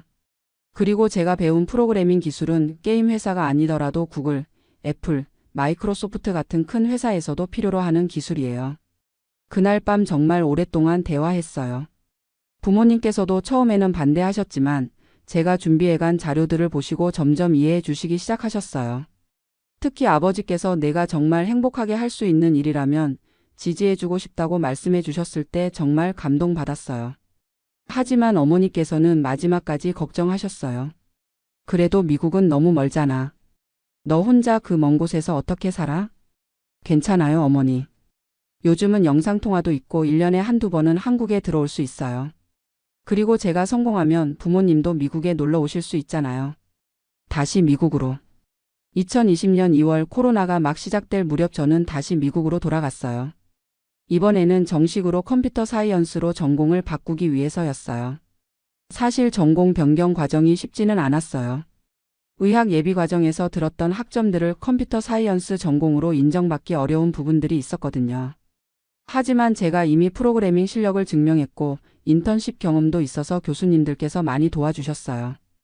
코로나 때문에 모든 수업이 온라인으로 진행됐지만 오히려 저에게는 더 집중할 수 있는 환경이었어요. 기숙사에서 하루 종일 코딩하고 공부하면서 정말 빠르게 실력을 늘릴 수 있었거든요. 그리고 2020년 여름 TCHFLOW 게임즈에서 다시 인턴십 기회를 주셨어요. 이번에는 원격으로 일했는데 코로나 때문에 모든 직원들이 재택근무를 하고 있었거든요. 그 여름 인턴십에서 정말 중요한 프로젝트에 참여하게 됐어요. 미스틱 ADVNTUR이라는 RPG 모바일 게임의 전투 시스템을 개발하는 일이었는데 제가 메인 개발자로 참여했어요. 3개월 동안 정말 열심히 일했어요. 하루에 12시간씩 코딩하는 날도 많았지만 전혀 힘들지 않았어요. 오히려 제가 만든 시스템이 점점 완성되어 가는 걸 보면서 정말 뿌듯했거든요. 그리고 그 게임이 2020년 10월에 출시됐는데 첫 달에 다운로드 수가 50만을 넘었어요. 제가 개발한 전투 시스템에 대한 유저들의 반응도 정말 좋았고요. 부모님께 그 소식을 전해드렸을 때 정말 기뻐하시더라고요. 우리 아들이 만든 게임을 50만 명이 한다고? 하시면서 신기해 하셨어요. 첫 정규직과 성장. 2021년 5월 드디어 대학을 졸업했어요. 컴퓨터 사이언스 학사 학위를 받았는데 성적도 3.8로 꽤 좋았어요. 그리고 졸업과 동시에 TCHFLOW 게임즈에서 정식 채용 제안을 받았어요. 연봉은 9만 5천 달러였어요. 하나로 약 1억 1천만 원 정도였죠. 23살 나이에 받기에는 정말 괜찮은 금액이었어요. 하지만 비자 문제가 있었어요. H에서 을비 비자 추첨에 떨어져서 OPT로 1년 동안만 일할 수 있는 상황이었거든요. 그래서 2022년에 다시 H에서 을비에 지원해야 했고 다행히 그때는 당첨됐어요. 첫 직장 생활은 정말 꿈 같았어요. 매일 아침 9시에 출근해서 오후 6시에 퇴근하는 게 기본이었고 크런치 타임이 아닌 이상 야근은 거의 없었어요. 한국에서 들었던 직장 생활과는 완전히 달랐죠. 동료들도 정말 좋았어요. 다양한 국적의 사람들이 함께 일했는데 모두들 서로의 아이디어를 존중하고 자유롭게 의견을 나누는 분위기였어요. 특히 기억에 남는 건 제가 제안한 새로운 게임 아이디어가 실제 프로젝트로 채택된 일이에요. 퍼즐 퀘스트라는 매치3 퍼즐과 RPG를 결합한 게임 아이디어였는데 회사에서 정말 좋아했어요. 그 프로젝트의 리드 개발자로 일하게 되면서 정말 많은 걸 배웠어요. 팀 관리, 프로젝트 스케줄링, 다른 부서와의 협업 같은 것들 말이에요. 그리고 그 게임이 2022년 초에 출시됐는데 정말 대박이 났어요. 첫 주에 100만 다운로드를 넘겼고 매출도 월 $50만 정도 나왔어요. 그 성과 덕분에 2022년 연말에 승진을 했어요. 시니어 게임 개발자가 되면서 연봉도 $12만 올랐고요. 하나로 약 1억 5천만 원 정도였어요. 부모님께서 정말 자랑스러워 하셨어요. 우리 아들이 미국에서 이렇게 성공하다니 하시면서 친척들에게도 자랑하시더라고요. 더 큰 도전. 2023년에는 더 큰 기회가 찾아왔어요. 실리콘밸리의 유명한 게임 회사인 드림워크스 인터랙티브에서 스카웃 제안을 받은 거예요. 사실 처음에는 망설였어요. TCHFLOW 게임즈에서도 충분히 만족스럽게 일하고 있었거든요. 하지만 드림워크스는 정말 꿈의 회사였어요. 픽사나 디즈니급의 애니메이션을 기반으로 한 게임들을 만드는 곳이었거든요. 면접 과정이 정말 까다로웠어요. 코딩 테스트, 시스템 디자인, 문화 적합성 면접까지 총 5라운드의 면접을 봤어요. 하지만 그동안 쌓은 경험과 포트폴리오 덕분에 합격할 수 있었어요. 새로운 회사에서 제안한 연봉은 $16만 하나로 약 2억 원 정도였죠. 그리고 주식 옵션까지 포함하면 연간 $20만 정도의 가치가 있다고 했어요. 2023년 3월에 이직했는데 정말 다른 세상이었어요. 구글이나 애플처럼 복리후생이 정말 좋았거든요. 무료 점심, 헬스장, 마사지, 세탁 서비스까지 회사에서 모든 걸 제공해줬어요. 무엇보다 함께 일하는 동료들의 수준이 정말 높았어요. 전 세계에서 온 최고의 개발자들과 함께 일하면서 정말 많이 배웠어요. 제가 담당하게 된 프로젝트는 How to TRAIN, 요 DRA그램한 애니메이션을 기반으로 한 오픈월드 모바일 게임이었어요. 드래곤을 키우고 함께 모험을 떠나는 게임이었는데 정말 재미있는 프로젝트였어요. 현재의 성공과 행복. 지금은 2024년이고 저는 드림워크스 인터랙티브에서 리드 게임 플레이 프로그래머로 일하고 있어요. 연봉은 $18만 5천 하나로 약 2억 3천만 원 정도 받고 있고요. 매일 아침 일어나서 출근하는 게 정말 즐거워요. 제가 좋아하는 일을 하면서도 충분한 돈을 벌고 있고 동료들과 함께 창의적인 작업을 할 수 있다는 게 정말 행복해요. 회사에서는 연간 4주의 유급 휴가를 주는데 작년에는 부모님을 미국으로 초대해서 함께 여행했어요. 샌프란시스코, LA, 라스베이거스, 그랜드 캐니언까지 2주 동안 함께 돌아다녔는데 부모님께서 정말 좋아하셨어요. 미국이 이렇게 좋은 곳인 줄 몰랐네. 우리 아들이 여기서 이렇게 잘 살고 있다니 정말 뿌듯하다고 하시면서 눈물을 보이시더라고요. 그리고 제가 사는 아파트를 보시고도 정말 놀라셨어요. 샌프란시스코 다운타운에서 30분 거리에 있는 2베드룸 아파트인데 월 렌트가 $3,000 정도 해요. 한국 돈으로 월세 350만 원 정도인데 제 수입으로는 충분히 감당할 수 있는 수준이에요. 부모님께서는 내가 혼자서 이런 좋은 집에서 살다니 하시면서 정말 신기해 하셨어요. 한국과 미국의 차이. 이제 미국에서 5년 정도 살아보니까 한국과의 차이점들이 정말 많이 보여요. 특히 일하는 문화에서 차이가 크죠. 미국에서는 정말 개인의 창의성과 의견을 존중해줘요. 나이나 경력에 상관없이 좋은 아이디어가 있으면 언제든 제안할 수 있고 실제로 그게 채택되는 경우도 많아요. 회사에서 회의할 때도 완전히 달라요. 한국에서는 위계질서가 있어서 아래 사람이 위 사람 의견에 반대하기 어렵잖아요. 하지만 미국에서는 인턴이라도 CEO의 아이디어에 대해 이 부분은 다르게 생각합니다 라고 말할 수 있어요. 워라밸 문화도 정말 다르죠. 저희 회사는 오후 6시 이후에는 업무 관련 메시지를 보내지 않는 게 원칙이에요. 주말에도 마찬가지고요. 처음에는 적응이 안 됐는데 지금은 이 문화가 정말 좋아요. 그리고 실패에 대한 인식도 다르죠. 한국에서는 실패하면 큰 타격이 되는 경우가 많은데 미국에서는 실패를 경험이라고 생각해요. 실제로 제가 처음 맡은 프로젝트 중에 실패한 게 있었는데 회사에서는 그 경험을 통해 뭘 배웠는지에 더 관심을 가지더라고요. 물론 미국 생활이 모든 면에서 좋은 건 아니에요. 의료비는 정말 비싸고 한국 음식이 그리울 때도 많아요. 그리고 가족과 떨어져 있다는 외로움도 있고요. 하지만 전반적으로는 제 선택에 대해 후회하지 않아요. 오히려 더 일찍 결정했으면 좋았을 거라는 생각도 들어요. 한국 의료계 상황을 보며 최근에 한국 의료계 상황을 뉴스로 보면서 정말 복잡한 감정이 들었어요. 의대 정원 확대 문제로 전공의들이 파업하고 의대생들이 휴학하는 상황을 보니까 내가 그때 그만둔 게 정말 잘한 선택이었구나 하는 생각이 들더라고요. 사실 제가 의대를 다닐 때도 이미 의료계 내부에 문제들이 많이 보였어요. 과도한 경쟁, 긴 수련 기간, 의료사고에 대한 부담감 같은 것들 말이에요. 그리고 지금 한국 의료계를 보면 의사가 되어도 정말 행복할 수 있을지 의문이 들어요. 물론 사회적 지위나 수입은 안정적이겠지만 정말 본인이 원하는 삶을 살 수 있을까 싶거든요. 반면에 저는 미국에서 제가 정말 좋아하는 일을 하면서도 충분한 수입을 얻고 있어요. 그리고 무엇보다 제 일에 대한 자부심과 행복감이 있어요. 매일 아침 일어나서 오늘 어떤 재미있는 걸 만들어 볼까 생각하면서 출근할 수 있다는 게 정말 큰 행복이에요. 부모님께 드리고 싶은 말. 이제 정말 부모님께 드리고 싶은 말씀이 있어요. 아버지, 어머니 그동안 정말 고생 많으셨어요. 저를 의대에 보내기 위해서 얼마나 많은 희생을 하셨는지 잘 알고 있어요. 그리고 제가 갑자기 다른 길을 선택한다고 했을 때 얼마나 당황스러우셨을지도 이해해요. 하지만 지금 와서 생각해보니 부모님께서 저를 사랑하는 마음으로 반대하셨던 것도 맞다고 생각해요. 당시에는 게임 개발이라는 분야가 얼마나 안정적인지, 얼마나 미래가 있는지 확신하기 어려웠으니까요.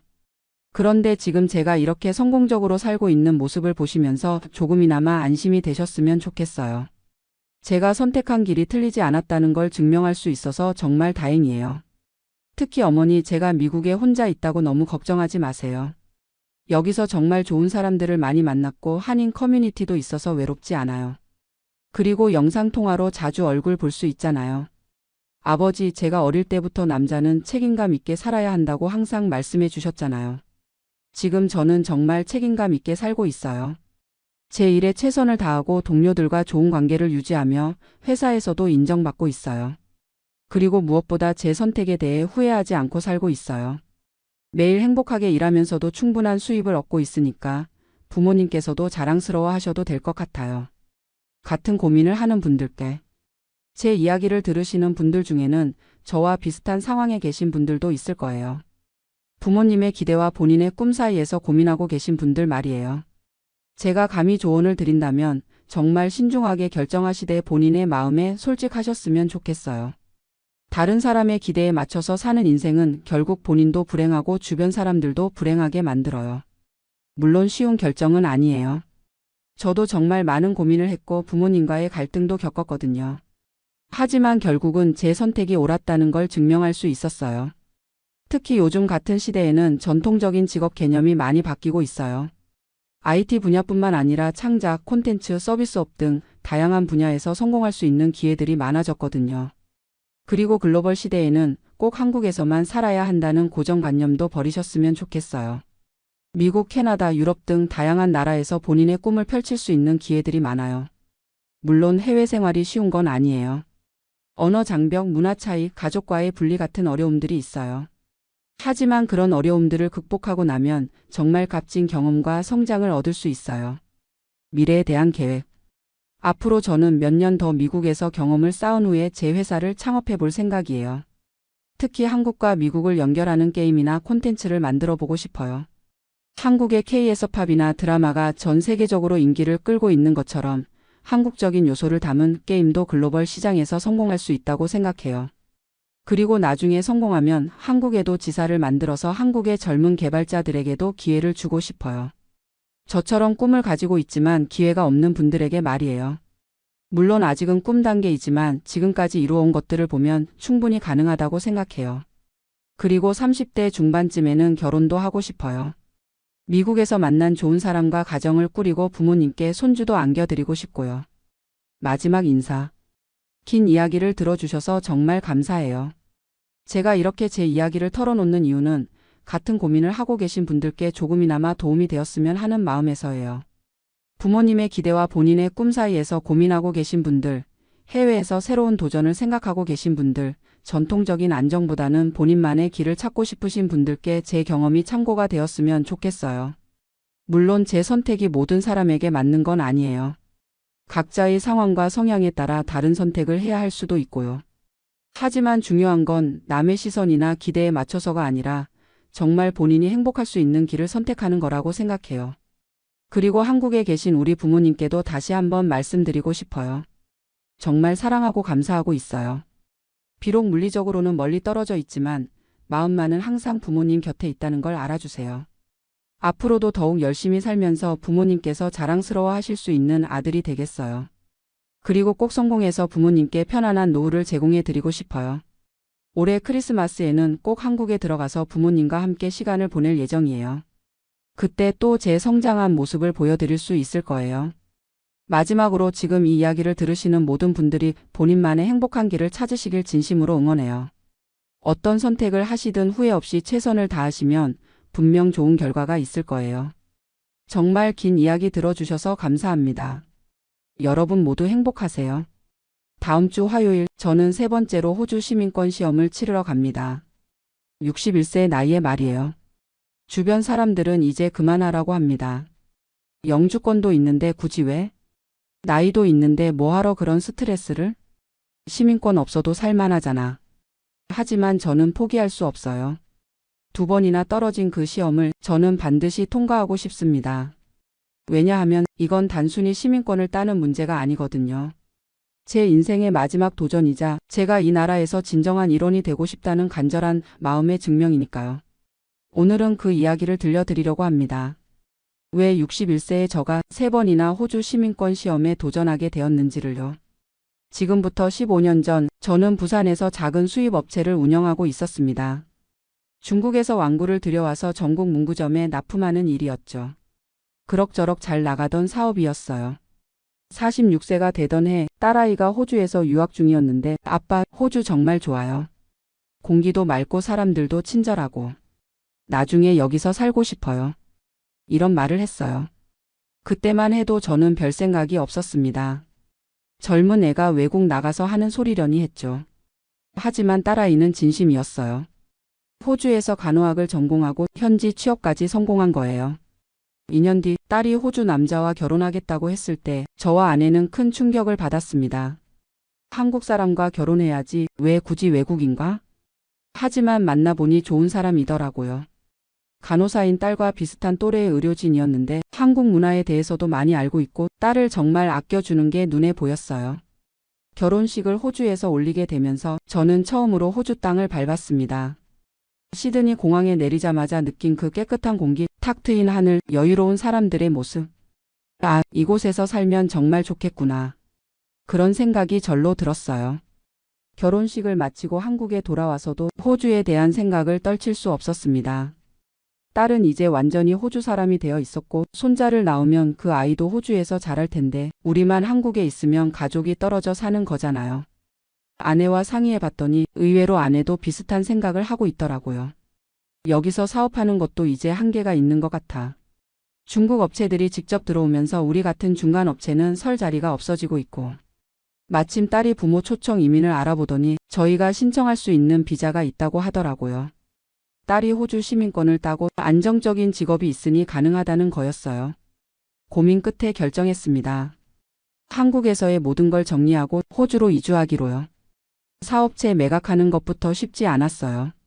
15년간 키워온 거래처들과 작별하는 것도 아쉬웠고 직원들한테 미안하기도 했고요. 하지만 결심을 번복할 수는 없었어요. 집도 팔고 필요한 서류들도 준비하고 영어 공부도 시작했어요. 50을 바라보는 나이에 영어 공부라니 정말 쉽지 않더라고요. 2012년 드디어 호주에 도착했습니다. 딸이 사는 멜버른 근처 작은 도시에 자리를 잡았어요. 처음엔 모든 게 낯설었습니다. 은행 가서 계좌 하나 만드는 것도 휴대폰 개설하는 것도 슈퍼마켓에서 장 보는 것도 다 영어로 해야 하니까 답답했어요. 하지만 딸과 사위가 많이 도와줬고 동네 한인들도 친절하게 도움을 줬어요. 처음엔 다 그래요.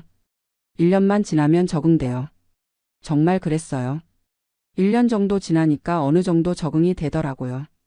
아내는 동네 한인회에서 하는 요리 봉사에 참여하기 시작했고 저는 딸 사위가 운영하는 작은 한식당에서 주방 일을 도왔어요.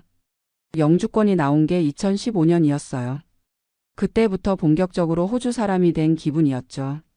의료보험도 받을 수 있게 되고 정부 지원도 받을 수 있게 되고 무엇보다 좋았던 건 손자를 실컷 볼 수 있다는 거였어요. 딸이 첫째를 낳고 2년 뒤에 둘째까지 낳았는데 그 아이들이 자라는 모습을 매일 볼 수 있다는 게 얼마나 행복한지 몰라요. 한국에 있었다면 1년에 한두 번 보는 게 전부였을 텐데 이제는 매주 함께 시간을 보낼 수 있어요. 아이들도 할아버지 할머니를 좋아하고요. 그런데 문제가 하나 있었어요. 아이들이 자라면서 영어를 주로 쓰기 시작한 거예요. 집에서는 딸이 한국어로 대화하려고 노력하지만 학교에서 돌아오면 자연스럽게 영어가 나오더라고요. 할아버지, what are you doing, 그램? 이런 식으로 말하는 거예요. 저는 영어로 대답을 못하니까 아이들과의 대화가 점점 어려워지기 시작했어요. 딸이 통역을 해주지만 그것도 한계가 있잖아요. 그때 생각한 게 시민권이었어요. 시민권을 따려면 영어를 더 열심히 공부해야 하고 호주에 대해서도 더 많이 알아야 하잖아요. 그 과정에서 제가 더 나아질 수 있을 거라고 생각했거든요. 무엇보다 손자들한테 할아버지도 진짜 호주 사람이야 라고 말해주고 싶었어요. 영주권만 있으면 그냥 거주자이지만 시민권이 있으면 진짜 호주 사람이잖아요. 2018년 영주권을 받은 지 3년이 지나서 드디어 시민권 신청을 했습니다. 그때 제 나이가 57세였어요. 서류 심사는 무사히 통과했어요. 거주 기간도 충족했고 범죄 기록도 없고 세금도 성실히 냈으니까요. 문제는 시민권 시험이었어요. 20문제 중 15문제를 맞춰야 하는데 특히 호주의 가치에 관한 5문제는 모두 맞춰야 한다는 거였어요.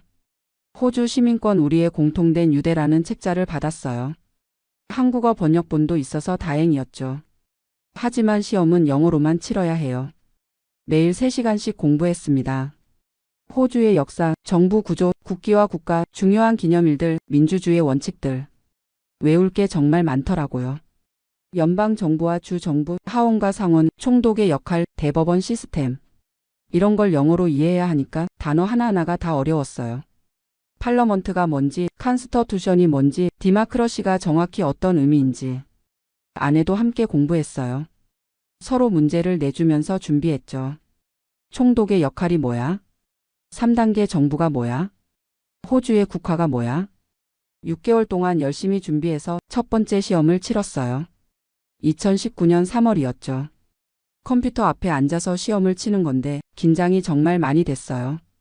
문제가 하나씩 나오는데 영어로 된 문제를 읽고 이해하는 것부터 쉽지 않았어요. What is the name of the AUSTRALIAN National Anthem? 이런 문제는 쉬웠어요. 답이 ADVNC AUSTILIFAI 하니까. 하지만 좀 복잡한 문제들은 정말 어려웠어요. Which of the FOLLOWIN gram is a responsibility of AUSTRLIAN citizens? 이런 문제에서 보기를 읽는데 단어들이 헷갈리더라고요. 시험 시간은 45분인데 저는 거의 40분을 다 써서 답했어요. 마지막에 검토할 시간도 별로 없었고요. 결과는 13문제 맞춰서 불합격. 75%인 15문제를 못 맞춘 거죠. 정말 속상했어요. 그렇게 열심히 공부했는데 이 문제가 모자라다니.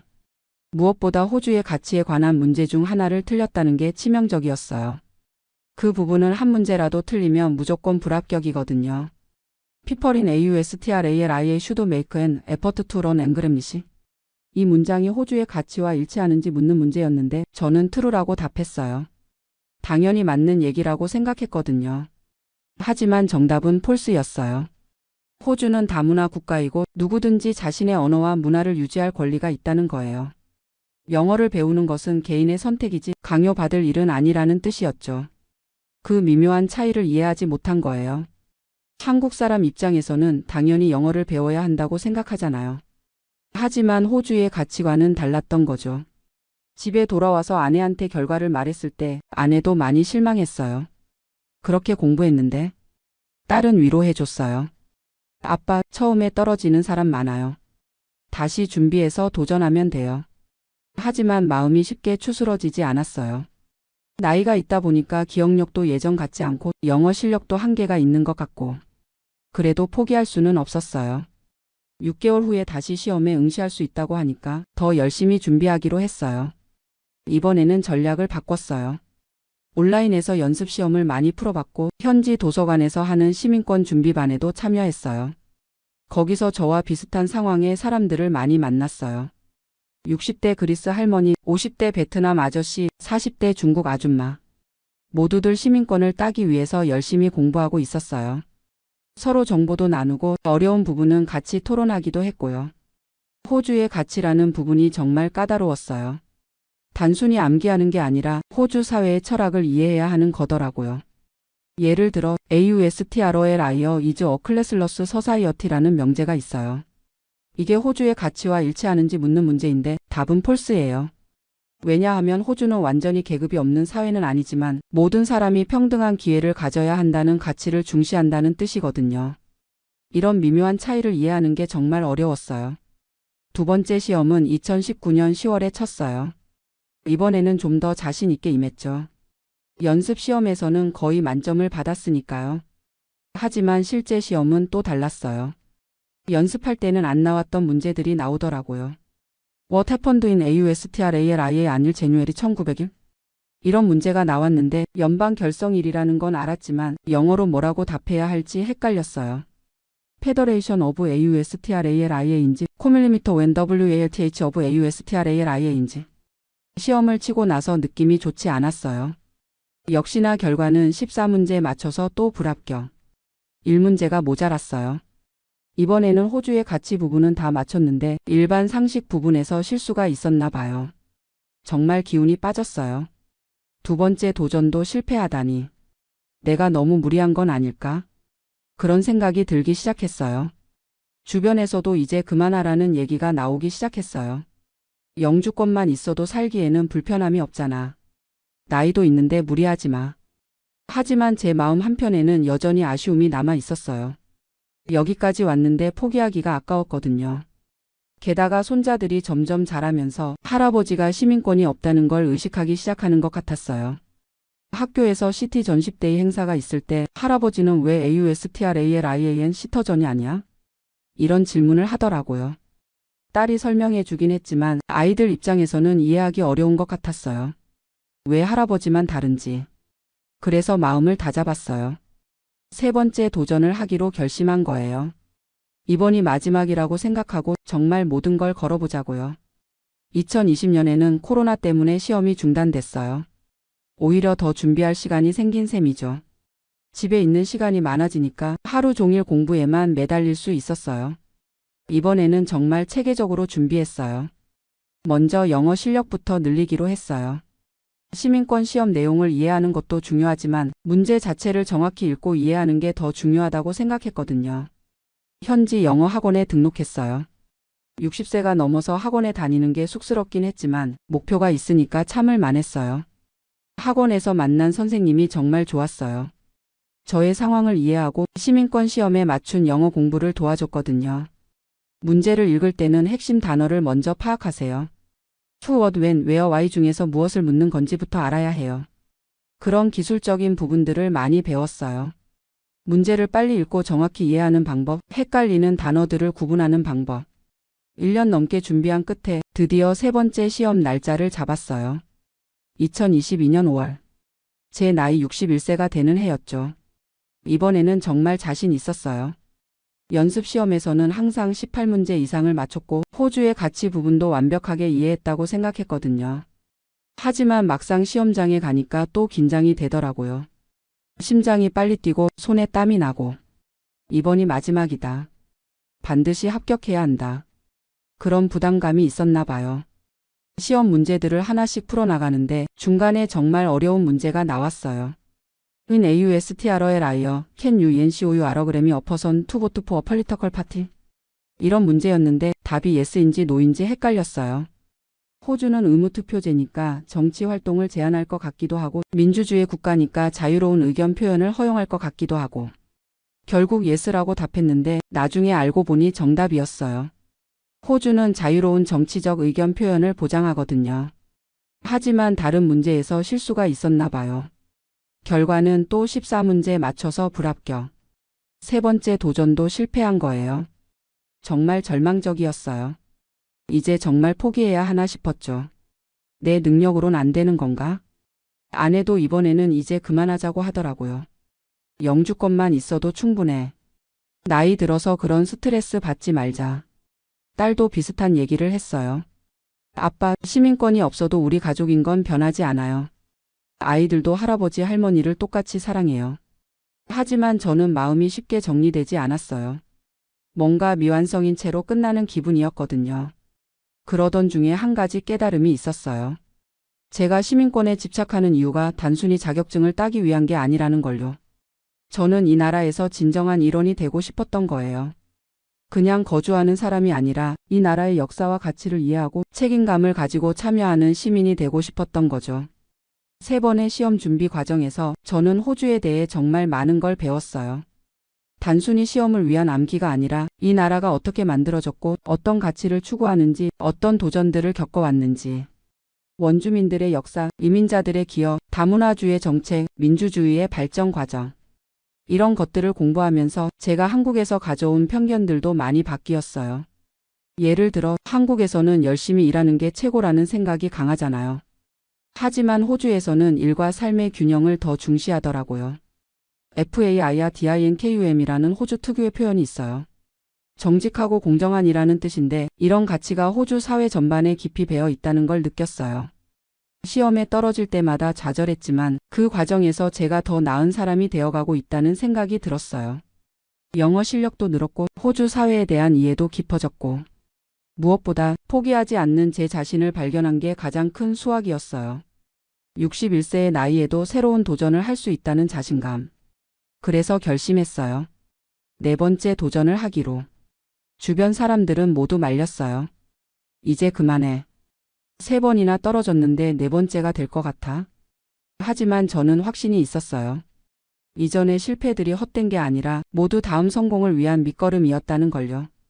4번째 시험 준비는 이전과 달랐어요. 이번에는 완벽을 추구하기보다는 실수를 최소화하는 데 집중했어요.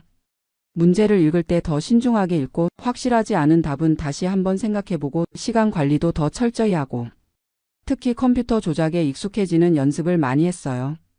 시험이 컴퓨터로 치러지는데 저 같은 연세에는 그것도 쉽지 않거든요. 마우스 클릭 한 번이 잘못되면 답이 바뀔 수도 있으니까요. 딸이 집에서 컴퓨터 연습을 도와줬어요. 아빠, 마우스를 너무 빨리 움직이지 마세요.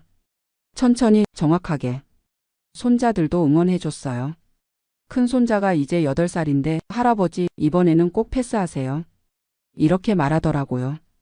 그 말이 정말 힘이 됐어요. 아이들도 할아버지가 도전하는 모습을 지켜보고 있구나. 그런 생각이 들었거든요. 2023년 초 드디어 4번째 시험 날짜를 잡았어요. 이번에는 다른 도시의 시험장으로 가기로 했어요. 기분 전환도 되고 새로운 환경에서 치면 좀 다를 것 같아서요. 시험 전날 밤 잠이 잘 안 왔어요. 이번에도 떨어지면 어떡하지? 그런 불안감이 계속 들었거든요. 아내가 따뜻한 우유를 끓여줬어요. 여보, 결과가 어떻든 당신이 최선을 다한 걸 알아. 그것만으로도 충분해. 시험 당일 일찍 일어나서 가벼운 산책을 했어요. 머리를 맑게 하고 싶었거든요. 딸이 운전해서 시험장까지 데려다 줬고요. 시험장에서 기다리는 시간이 정말 길게 느껴졌어요. 다른 응시자들을 보니까 저보다 훨씬 젊은 사람들이 대부분이더라고요. 20대, 30대가 많았고 저같이 60대는 거의 없었어요. 내가 너무 늙은 건 아닐까? 그런 생각이 또 들었지만 곧 마음을 다잡았어요. 나이는 숫자일 뿐이야. 중요한 건 의지지. 드디어 제 순서가 됐어요. 컴퓨터 앞에 앉아서 신분증을 확인하고 시험 준비를 마쳤어요. 화면에 첫 번째 문제가 나타났을 때 이상하게 마음이 차분해졌어요. 이전 시험들과는 다른 느낌이었어요. What are the colors of the AUSTRALIAN, ABORIGRAM, INALFLAGRAM? 첫 문제는 쉬웠어요. 검은색, 빨간색, 노란색. 문제들을 하나씩 풀어나가는데 이번에는 당황하지 않고 차근차근 읽을 수 있었어요. 시간도 충분히 있었고요. 중간에 어려운 문제들도 나왔지만 이전에 실수했던 유형들이라서 조심스럽게 접근했어요. Which of these statements about AUSTRALIAS system of gram of ERNMENT is correct? 이런 문제에서는 보기를 하나하나 신중하게 읽었어요. 마지막 문제까지 다 풀고 나서 처음으로 검토할 시간이 남았어요. 몇 개 문제는 답을 바꿨고 확신이 서지 않는 건 그대로 뒀어요. 서브밋 버튼을 누르는 순간 정말 떨렸어요.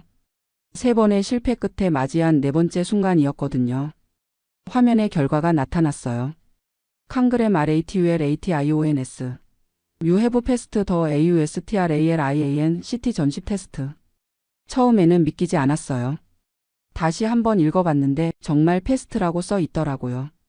20문제 중 18문제를 맞췄고 호주의 가치에 관한 5문제도 모두 정답이었어요. 그 순간 눈물이 핑 돌았어요. 61세의 나이에 네 번째 도전 끝에 드디어 해낸 거예요. 시험장을 나와서 딸한테 전화했어요. 딸아, 아빠가 해냈다. 딸도 정말 기뻐했어요. 아빠, 정말 축하해요. 이제 진짜 호주 사람이네요. 집으로 돌아가는 길에 가슴이 벅찼어요. 포기하지 않길 정말 잘했다는 생각이 들었거든요. 아내도 눈물을 글썽였어요. 정말 고생 많았어. 당신이 자랑스러워. 손자들에게 소식을 알렸을 때 아이들이 뛸 듯이 기뻐하더라고요. 할아버지가 이제 진짜 AUSTRALIAN. 몇 달 뒤 시민권 수여식에 참석했어요. 200명 넘는 사람들이 함께 시민권을 받는 자리였는데 정말 감동적이었어요. 다양한 나라에서 온 사람들이 모여서 모두 함께 호주 시민으로서의 서약을 했어요.